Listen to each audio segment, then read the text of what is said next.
Hello, I'm Julie Inman-Grant, Australia's eSafety Commissioner. Today is Safer Internet Day. Why does this matter?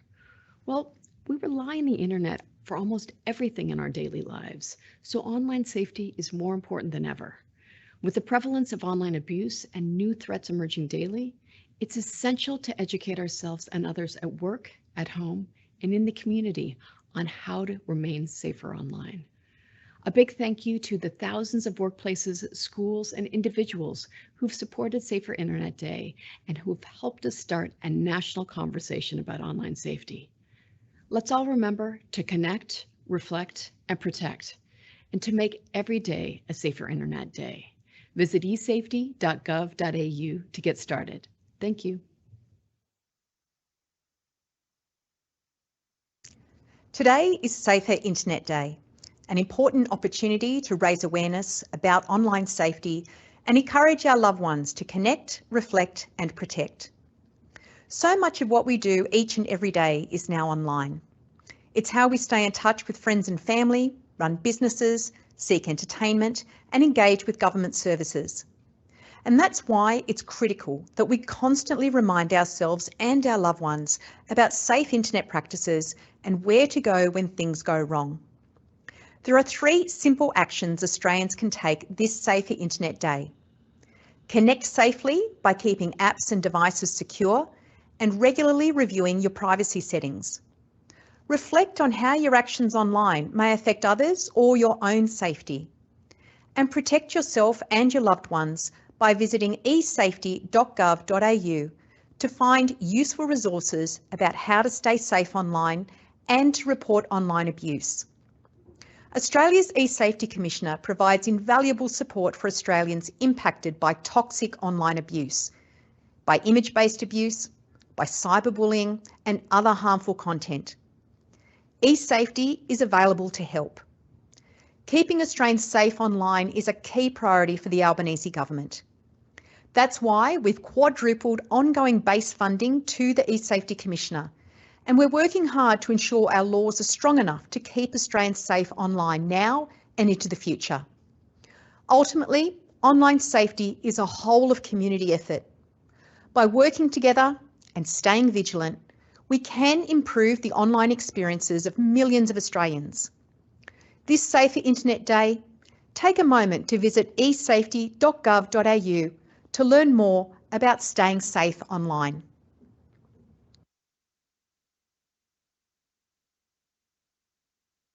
Welcome everyone to RMIT's Safer Internet Day event 2024. This is the third year that we've been running such events, and really sort of highlights, the importance that RMIT focuses on internet safety and the impact it has for the whole of society. And it's wonderful that we're able to contribute not just the activities that are occurring in Australia on Internet Safety Day, but also the activities that are occurring globally, on this day. So I'd like to introduce our panel for today. I'd like to introduce Professor Nicola Henry from RMIT, from the School of Global, Urban and Social Studies. I'd like to introduce Dr. Arakala from RMIT, the School of Mathematics from the STEM College. And I'd like to introduce Andrew Hine, founder of Reputationaire, an industry company that's very much focused around issues around identity and reputation. So in terms of today, we'll be having a panel which will explore different aspects of Internet Safety Day, but we'll start with the sort of the formal part of today. So next slide, please. So I'd like to start with an acknowledgement of country.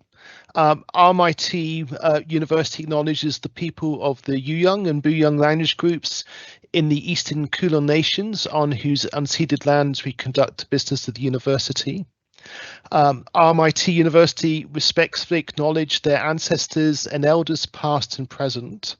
RMIT also acknowledges the traditional custodians and their ancestors of the lands and waters across Australia where we conduct our business. Next slide, please. So as I've sort of mentioned, I've sort of just introduced our panel and introduced the aim of today. And what I also just want to make you aware that it is an interactive event.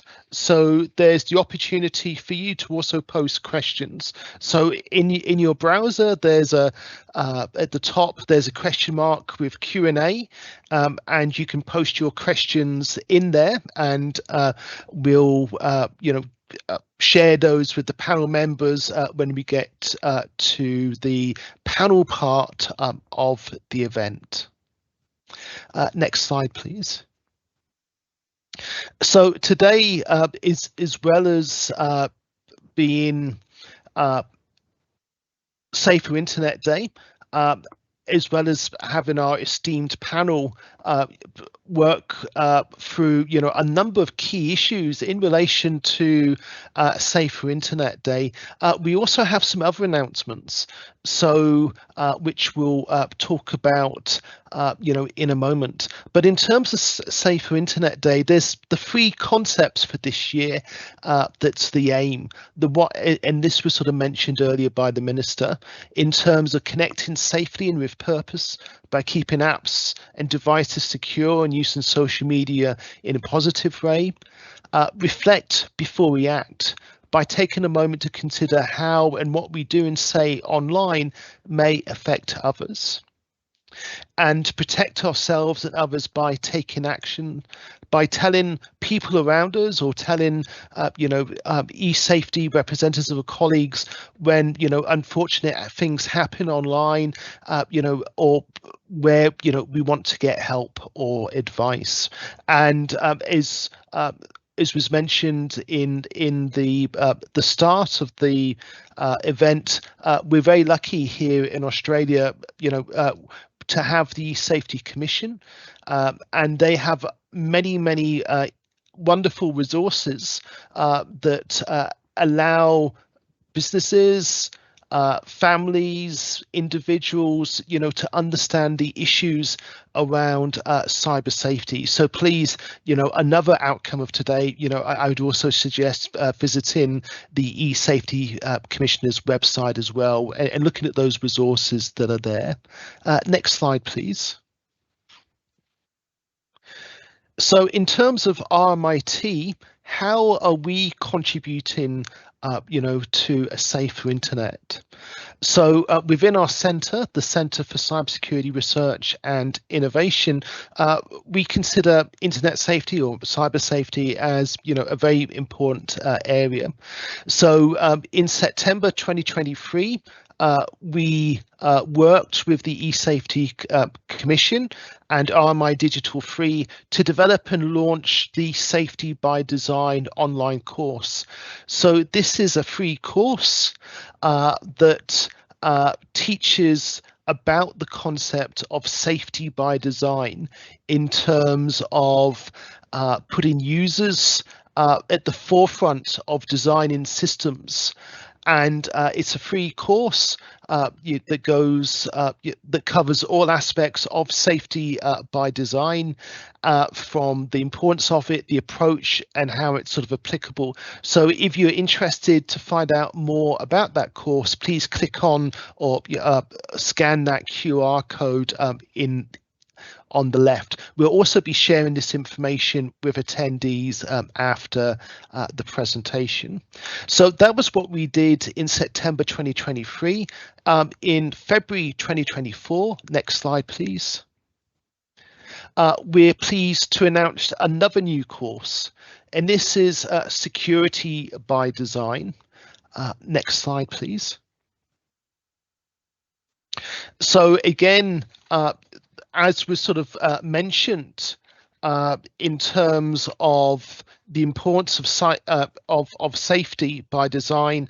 When you talk about connectivity, by keeping apps and devices secure, a key part of that is actually developing secure systems.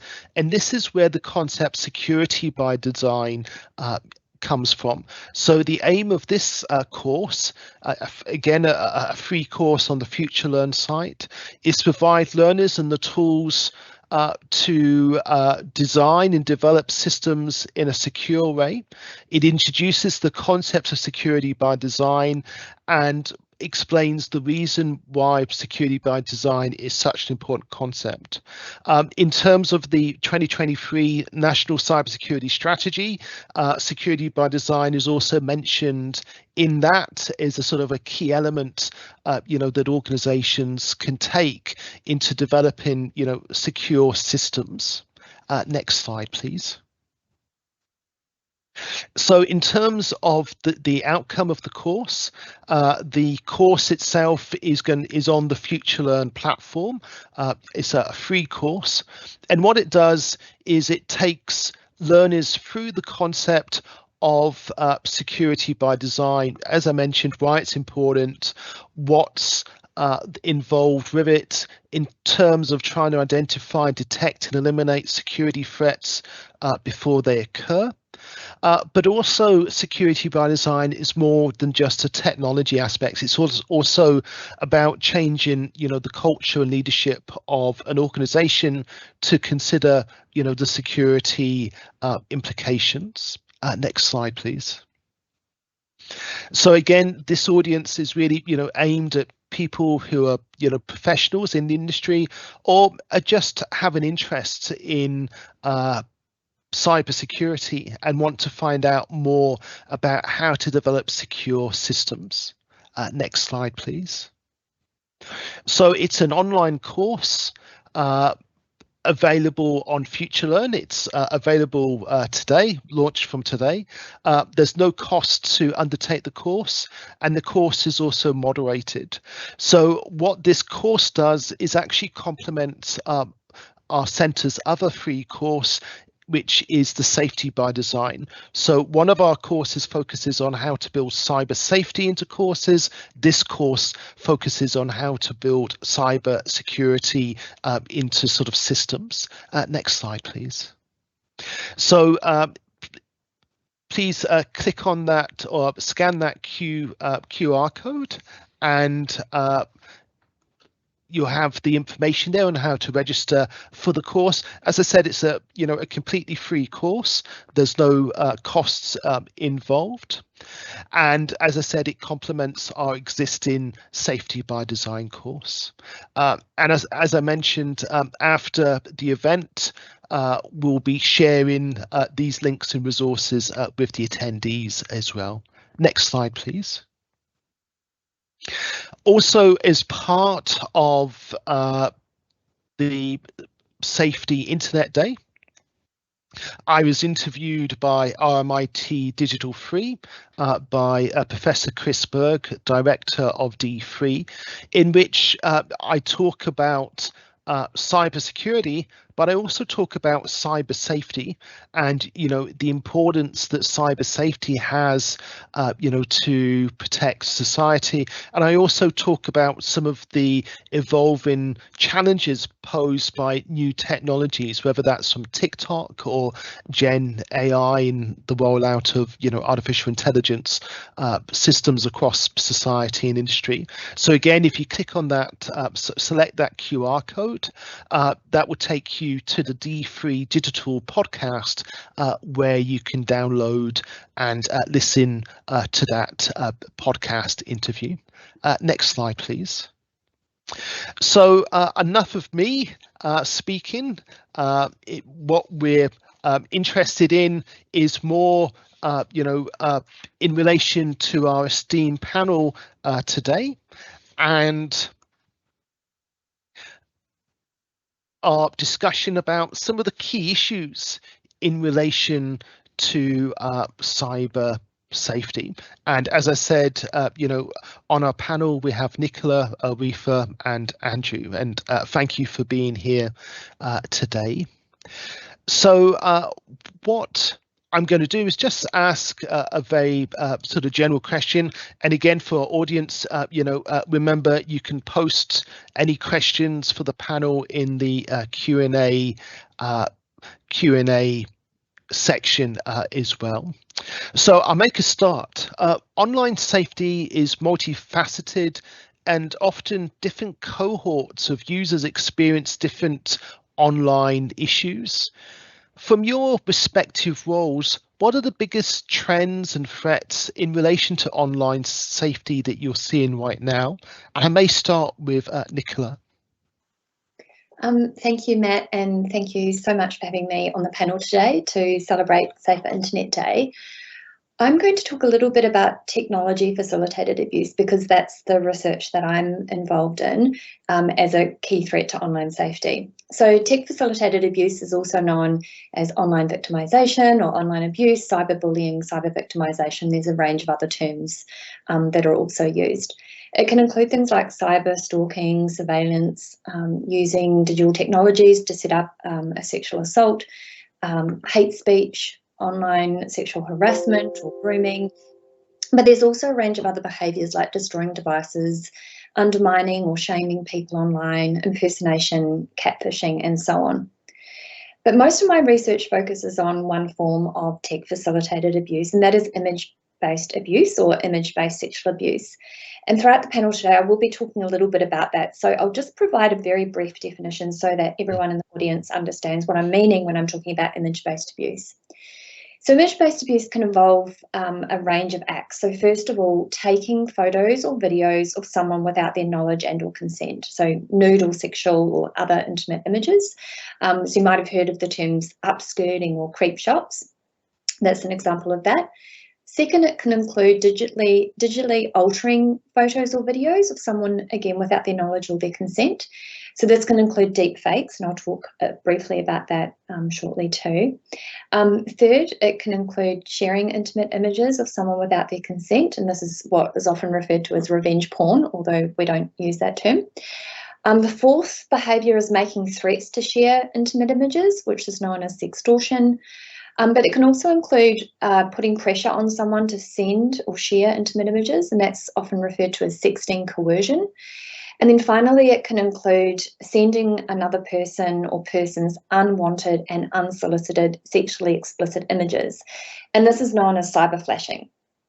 So I'm just going to talk very, very briefly about one form of image-based abuse, which is an evolving threat that is receiving a lot of media attention at the moment, and that is sextortion. So that refers to making threats to share nude or sexual images to coerce the victim into paying money, into sharing more intimate images, into engaging in other unwanted acts, or having some kind of leverage over the victim. And that can occur in a range of different contexts and is perpetrated by a diverse group of offenders, both known and unknown to the victim.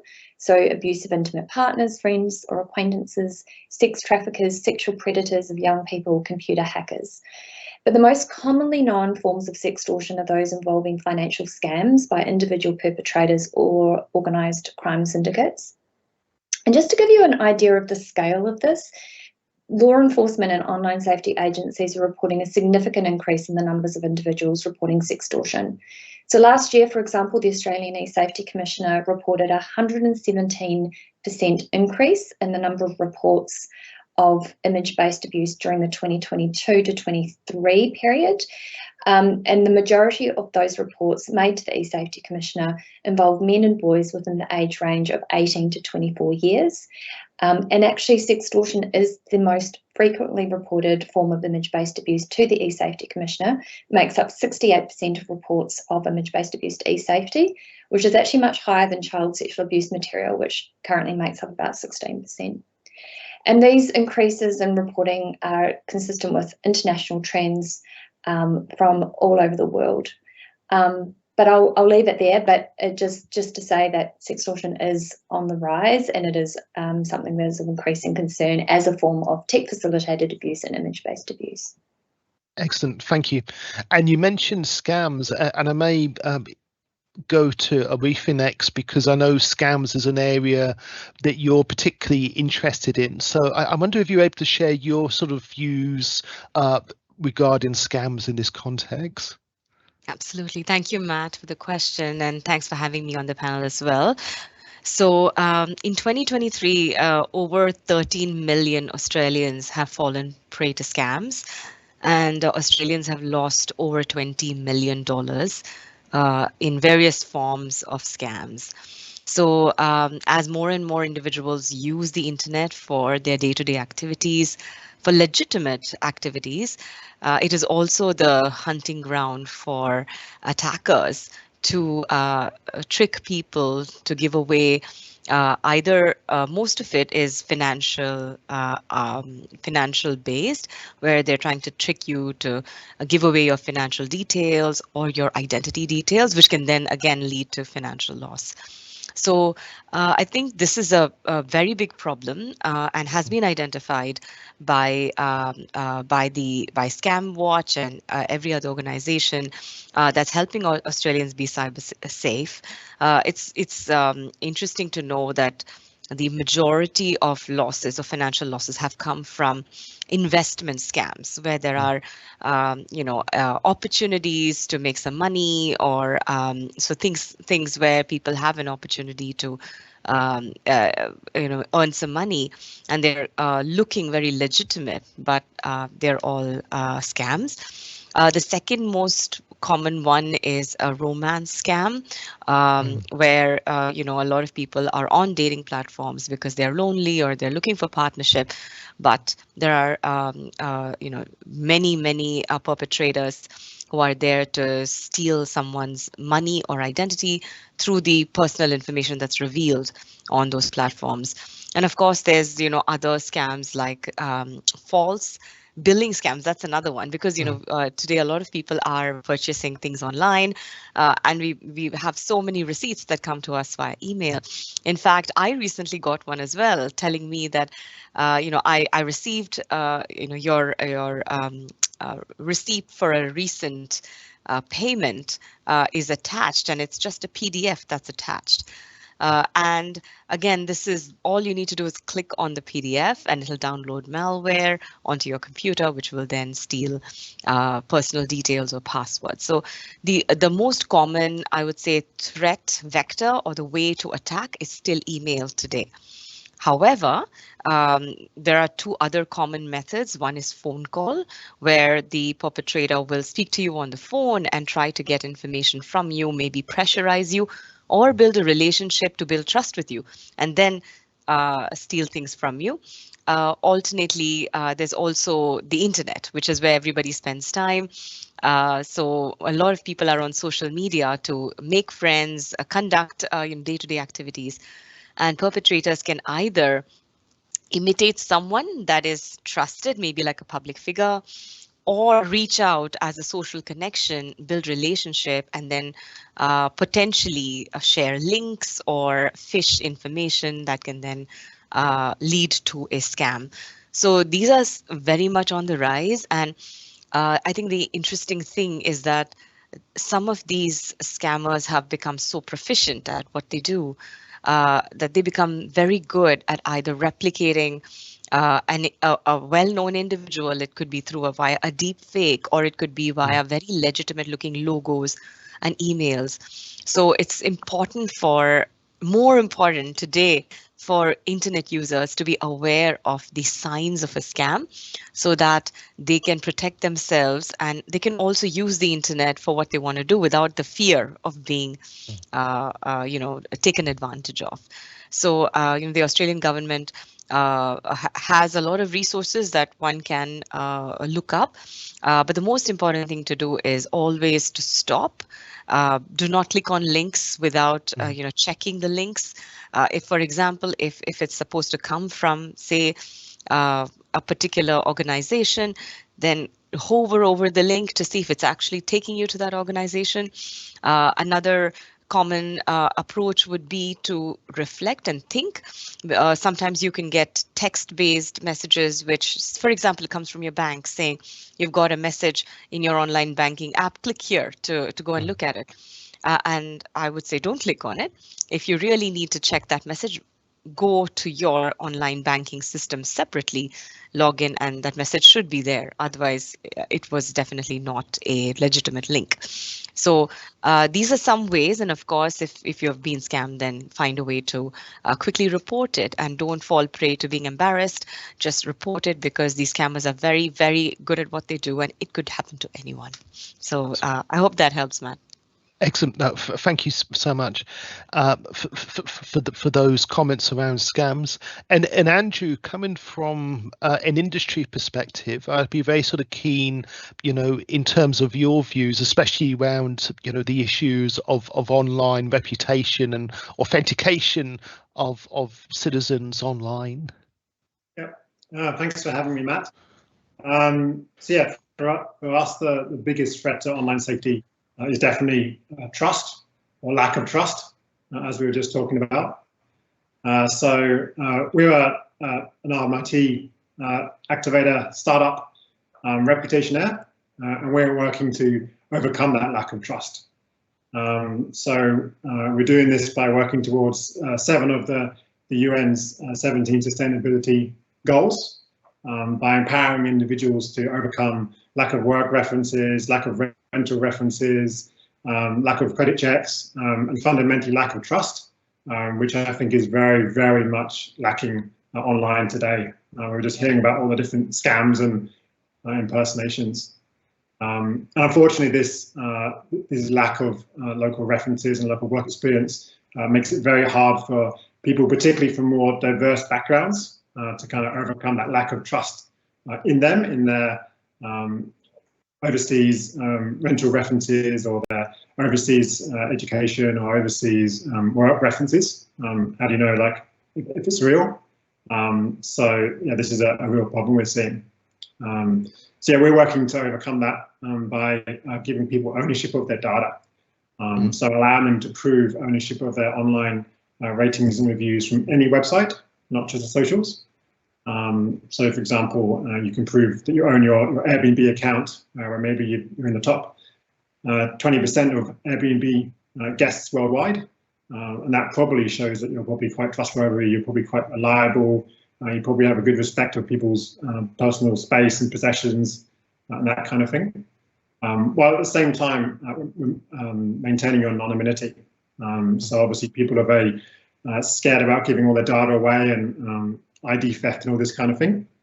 So we do it by allowing them to prove ownership, but still keep their identity, so their race, their age, their gender, their name, in many circumstances hidden.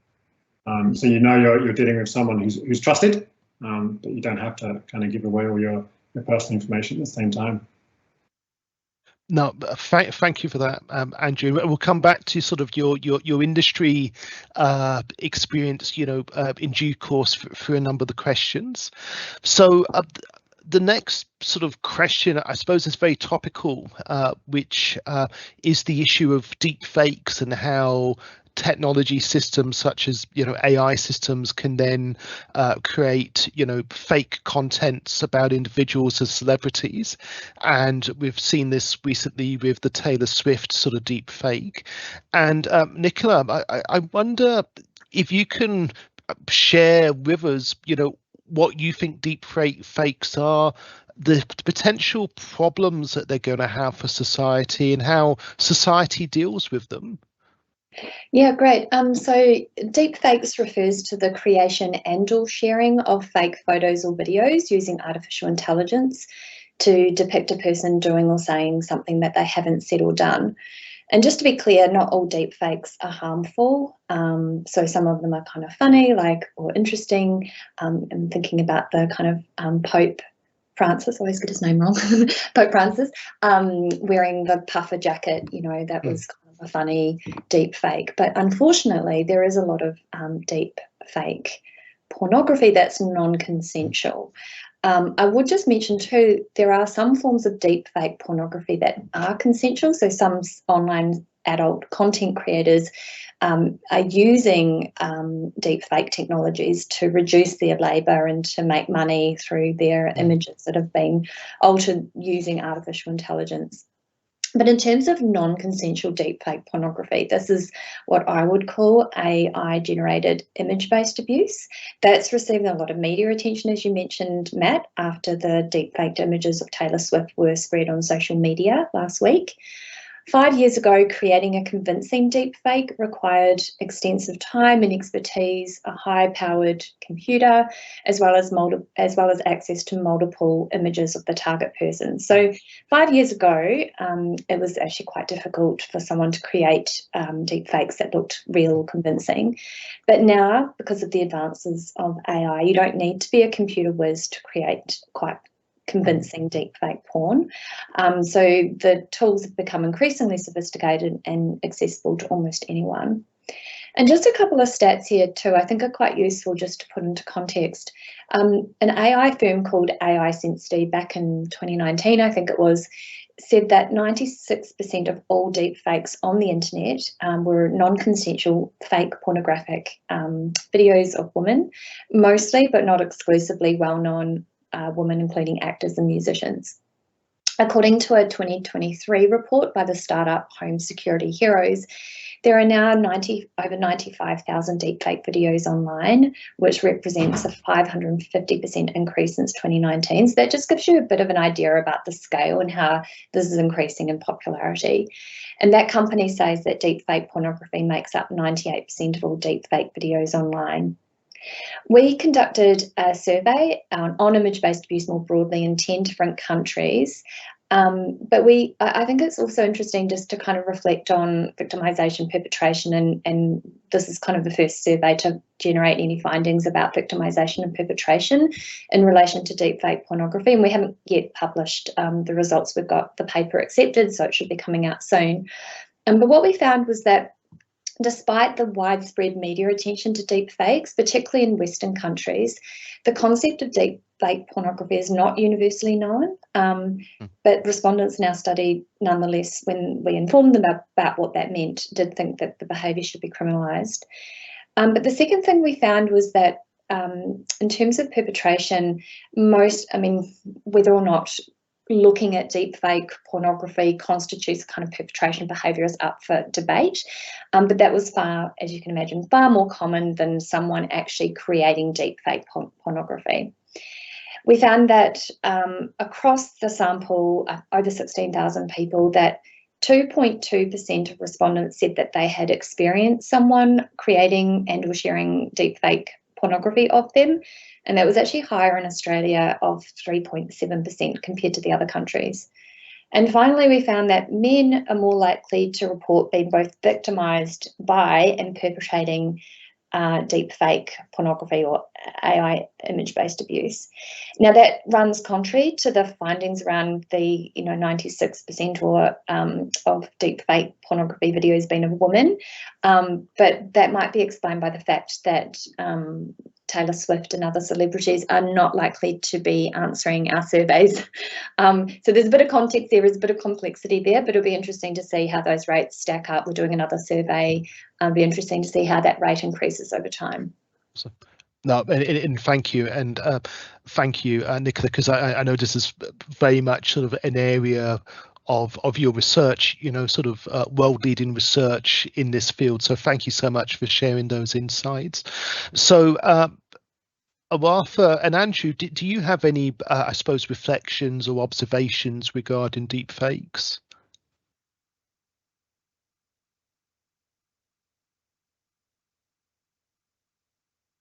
I don't in particular. Obviously, deepfakes are not real people. So again, it's important from my perspective to try to verify the authenticity and the trustworthiness of who you're dealing with.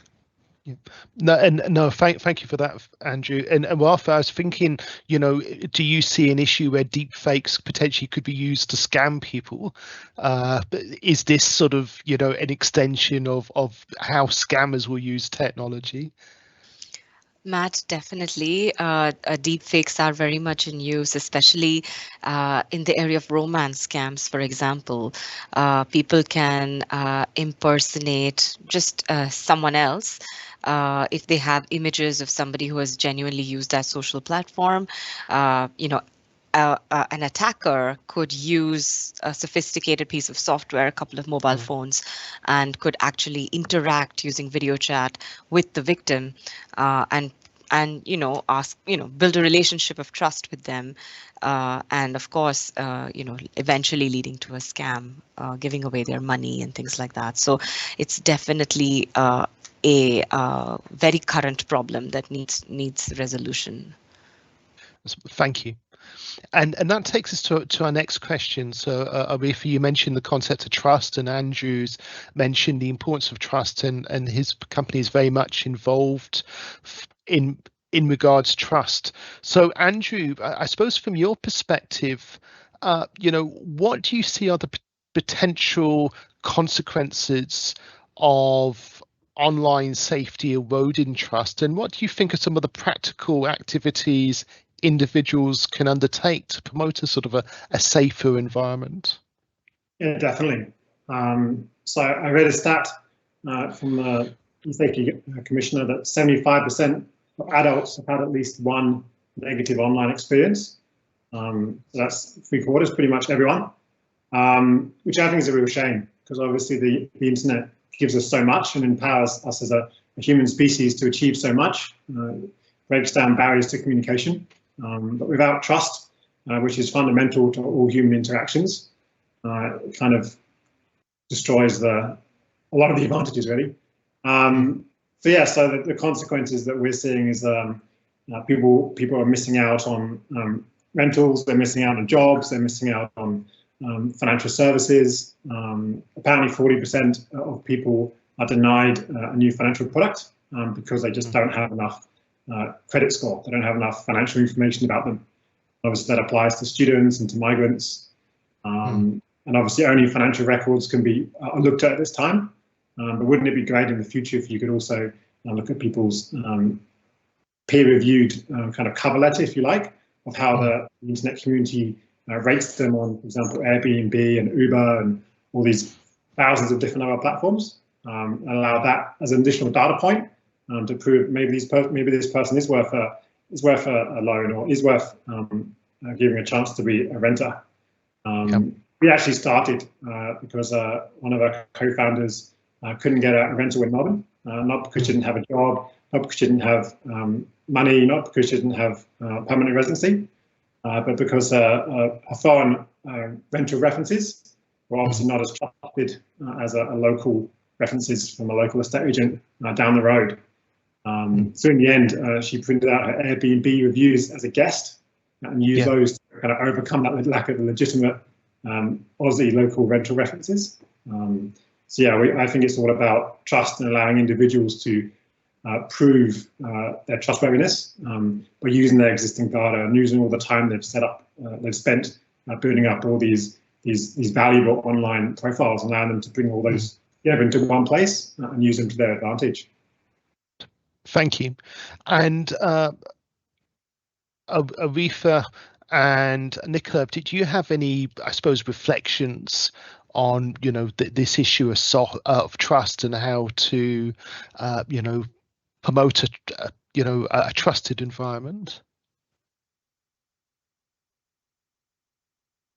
Nicola? Okay, I'll take it. You go first. Okay, great.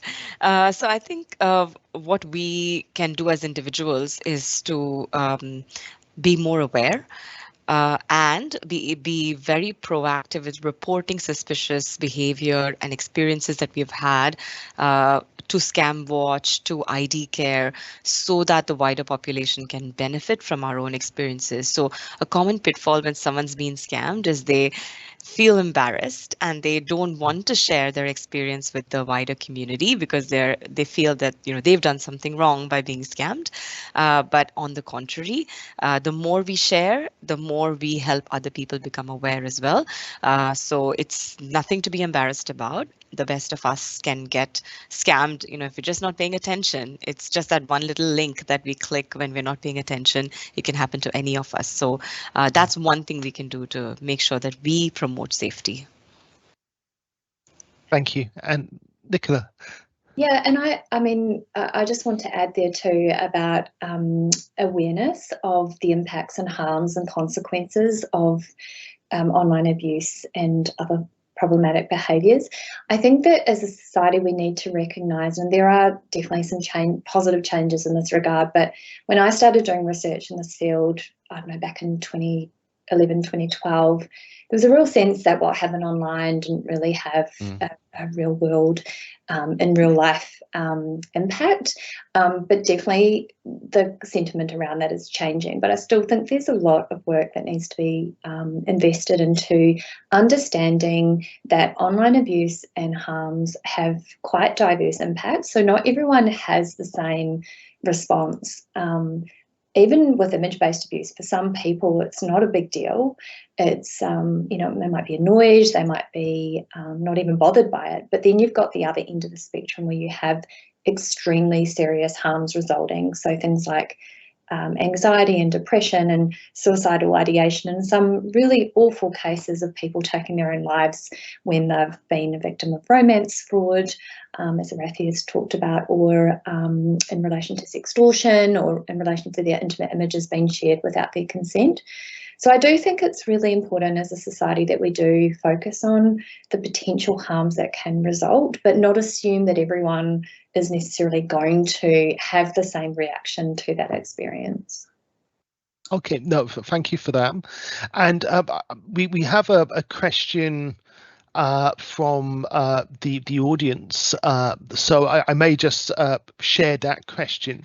And that question is, we've been talking about society as a whole, but the question is, how do we help families and friends of those individuals at a higher risk of online harms? And the questionnaire, the person asked questions thinking about teenagers, older Australians, people from a non-English speaking background, because those subgroups may be the target of scams or cyber abuse. So how do we help protect those subdomains of society who may be at risk?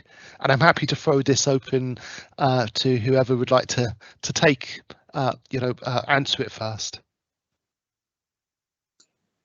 I'd quite like to answer this question, if that's okay. Yeah. Look, I think it's a really great question, particularly we know with the research around online abuse, but also more specifically image-based abuse, as well as sextortion, that sexual minorities, young people, and ethnic and culturally linguistically diverse groups and Indigenous people, people with disabilities, are more likely to experience online abuse and harassment, and are more likely to experience the disproportionate harms and impacts from that abuse. So that's what the research definitely clearly shows across a whole range of different forms of online abuse. And that really leads us to, we need to have in place quite specifically tailored interventions to help those particular communities, to help overcome some of the barriers to reporting those experiences, to make sure that they can report those experiences to law enforcement or to online safety agencies or to other organisations that actually are culturally sensitive to the justice and other needs of those groups. So I would say, like, we really need to kind of listen to victim survivors. We need to move away from the victim blaming. We also need to take the burden away from victim survivors in terms of like reporting and taking action. Obviously, we need to empower people with digital literacy, but we need a lot more funding to organisations that can support those diverse group of victim survivors, and we need the better training and resources for law enforcement and to platforms to be able to provide advice and information and support that's been specially curated for those particular minority groups. No, thank you. I may go to Andrew then, Aretha. So Andrew, you mentioned with the systems that you developed that you actually focus on people from overseas coming to Australia, and I wonder whether you have an opinion about this, because you've worked with that particular part of society and have developed solutions to help them. Yes, definitely. We definitely see it's people from more diverse backgrounds who typically struggle to overcome lack of trust, effectively, lack of local references, lack of local work experience, lack of local degrees, lack of local credit scores. And yes, these people that actually really struggle in Australia, and also younger people, students too, obviously haven't built up a rental reference history or a work history.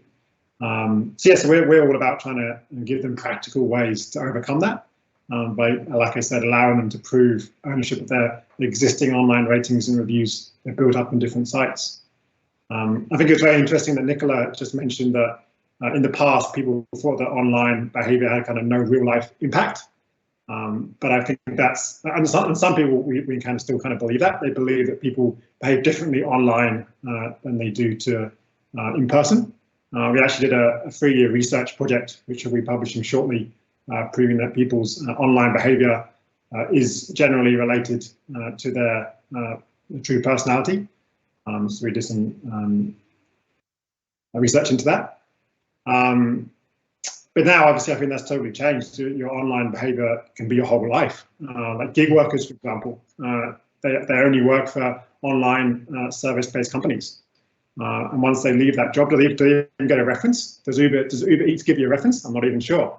But if they can prove that they're a trustworthy Uber driver or their Uber Eats deliverer, that can really help them not only get their next job by proving their employability and their trustworthiness and how good they were at that job, but also in other areas of their life. If someone's 4.8 stars as an Uber Eats deliverer and delivered 7,422 meals, that person, you probably can trust that person at least to some extent. No, thank you. And Aretha, I suppose from a scam perspective, are you seeing, I suppose, particular parts of society, being focused on for certain types of scams? Definitely, Matt. I think it's one of the groups of people that are being targeted a lot is the Gen Z. These are the younger generation who have grown up digitally competent. They have, they have devices right from school, and we would think that they are more digitally aware. However, considering they're also young, they do fall prey to many of these scams which are out there. Another group of people is the older generation. But interestingly, this older generation are also the cohort of people who report the scams. So they're the cohort that report the largest number of scams, whereas the younger generation don't report as much. So I think that's one of the things we need to do to educate our younger generation, not only to be scam aware, but also that their reporting of the scam will serve, their friends and family and prevent them from falling prey. So those are the two key groups. Of course, it's interesting to note, though, that the largest amount of money was lost from people who are in the age group of 35 to 44 years old. Maybe because when they do fall prey to a scam, they lose a lot of money, like they lose their super or they lose, big amounts of investment that they have. So, yeah, some interesting facts there. Yes. Thank you. And again, we have another question posted from the audience, which sort of ties on to some of our earlier conversations, around artificial intelligence. So the question is AI at a point that parents should be concerned about it being used for grooming for our children? Any advice on how to prepare children, I suppose, and also parents as well, for the emerging threat of AI, and I suppose certainly in that sort of deep fake sort of context? So Nicola, I may throw open to yourself first regarding this area. That is also another great question from the audience. Thank you to whoever posted that. Look, it is complex because there's still a lot we don't know in terms of deep fake pornography and how it's been used. There just isn't much research. Even though there's a lot of media attention, there's still not a huge amount of research, and things are changing so rapidly. So even those publications that do come out, often, by the time they come out, like journal articles, they're often quite outdated. So, in terms of how the technology is kind of developing.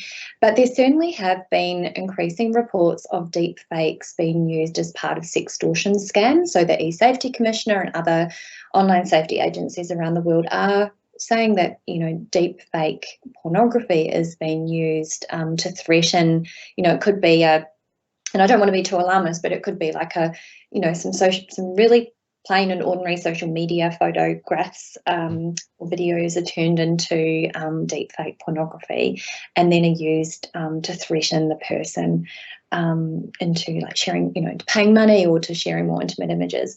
So that is a thing that we can't ignore. I do want to say, though, I think there's a lot of alarm, and understandably so, for parents around the stranger danger threat. But actually with sextortion, and this may surprise some people here today, but sextortion is actually, according to the literature on youth, is more likely to be perpetrated by a peer, like another child, against another child, as opposed to an adult. Is not to say that it doesn't happen, of course it does, and we've talked about some examples of that today. But there are that kind of peer-to-peer forms of perpetration that we need to be aware of, that it's not just some kind of unknown stranger that's lurking on the internet.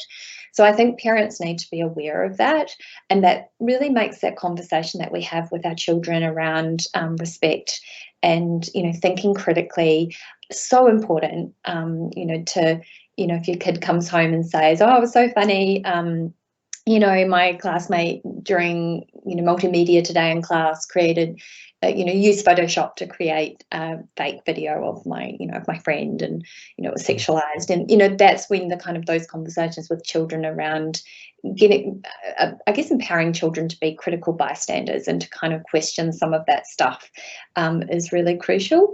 So look, I think one other thing I'll just mention too, there's a lot of underreporting from young people, and the research again on sextortion shows that young people are very unlikely, I can't remember the stats off the top of my head, but something along the lines of 20% report to the police or to an online safety agency or to digital platforms. And I might be making that number up, but it's quite low. And also the very low rates of young people telling their parents as well. So young people are more likely to disclose experiences of sextortion to their friends, which probably isn't a surprise. But I think one of the reasons why young people don't report those experiences either formally or, to friends and to parents and other adults, is because they're worried about being blamed and shamed. And unfortunately it does happen. Like, even I was listening to a really great podcast not so long ago on sextortion, and the whole thing was great, except the adults in the podcast kept continually referring to the young people making mistakes. I think we need to be really careful with the language, because if young people feel like that's what the narrative is going to be, that they made a mistake, that the device is going to be taken off them, that their parents are going to not let them go online ever again, then they're not going to tell adults about their experiences. So I think we really need to kind of be working on breaking down that stigma and shame. Thank you. And Arathi and Andrew, do you have any sort of observations or reflections regarding this?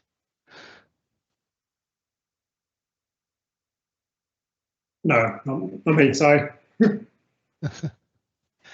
I mean, I think I'll continue to add what I already said, which is it's important when we give our children devices that we also educate them on how to be safe. Young children may not be doing anything financial, but as they grow older and they start earning some pocket money, they do have money to lose as well. So they can be very much a victim. Yeah. Okay, so we're going to come to our sort of final question, which is really your final reflection. So, this year's theme for Safer Internet Day is Connect, Reflect and Protect.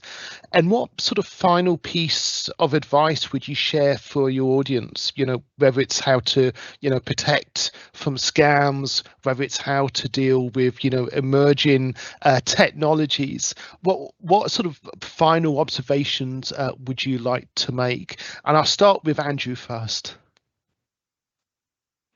Thank you. So obviously our final observation is we're trying to build an internet of trust to help people be trusted online. The way we can do that, if you're a business and you have applicants or signups, I'd love to talk to you about how we can give you real life tools, working tools that help you assess applicants from more diverse backgrounds, to provide additional data point to help you diversify your workforce and hopefully get a better working environment.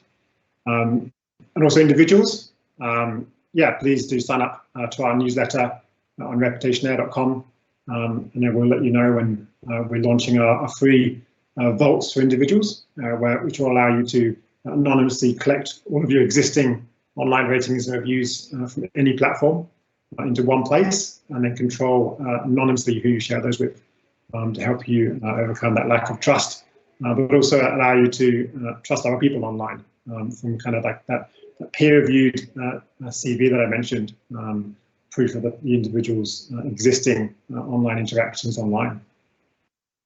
Thank you. And Arathi? Thank you, Matt.